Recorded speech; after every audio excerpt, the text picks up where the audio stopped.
Adrenal disorders, congenital adrenal hyperplasia. This is a common one to be asked on the exam.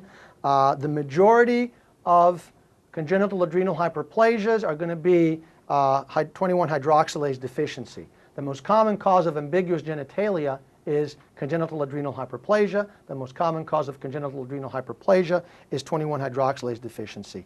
And the majority of patients will be salt losers. And so they will have low sodium on their electrolyte panels. Look for 17-hydroxyprogesterone accumulating. You'll find that more sensitive now to do a blood test for it. It's better to do it that way. These patients will have decreased cortisol. That leads to increased ACTH production and adrenal hyperplasia.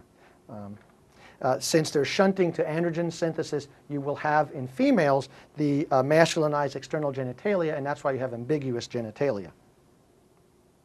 The salt losers usually present at around 2 weeks of age with weight loss, poor feeding. They look very dehydrated, and they're weak. And when you get your electrolytes, you notice that they have severe hyponatremia. Females can be masculinized and have a ambiguous genitalia, although they have normal internal organs. Again, the best test here is to do the 17-hydroxyprogesterone levels. With masculinized females, an additional test, you need to assign a sex to them if they have ambiguous genitalia. A quick way to do it is a bar bodies, a buccal smear for bar bodies. The definitive test is to do a karyotype, and you see if they're XX or XY, and then that's how you assign the sex. Patients with 21-hydroxylase deficiency, again, will have hyponatremia, also hypoglycemia. And you can actually rehydrate them, and they get better, and then you stop the IV fluids, and it can happen again. Patients with 21-hydroxylase deficiency many times will have darker pigment to the areola or a darker scrotum.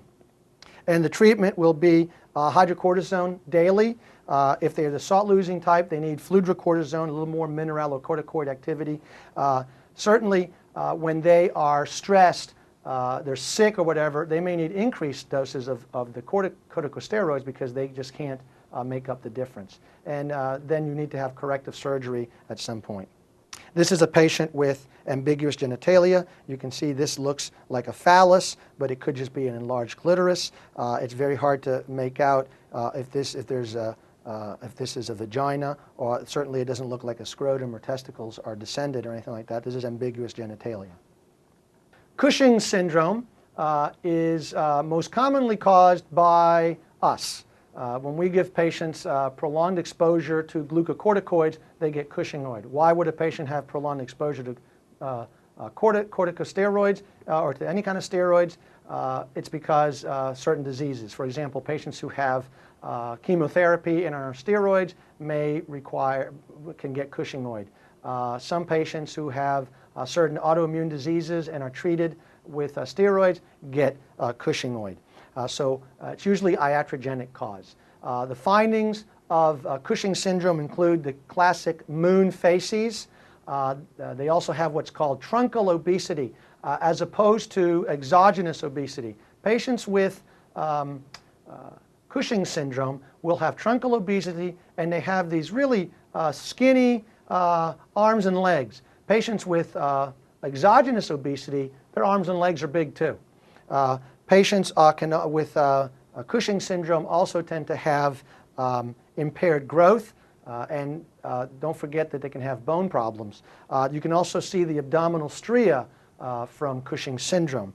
They are at higher risk for infections because of the immune suppression of the steroids, and also are at higher risk for hyperglycemia and hypertension. Here's a patient who has been on steroids for quite some time and has developed a Cushing syndrome. This is iatrogenic. Remember that in decreasing the steroids, you have to do this gradually. If they've been on high-dose steroids or on steroids for some time, you obviously have adrenal suppression, and so you have to wean them off slowly off the steroids because the adrenals won't be able to take over right away. You can have a crisis. They can get hypotensive. The best test for diagnosing Cushing syndrome is the dexamethasone suppression test. You won't have suppression in normal patients. Another thing on physical exam, remember with Cushing's, is the buffalo hump.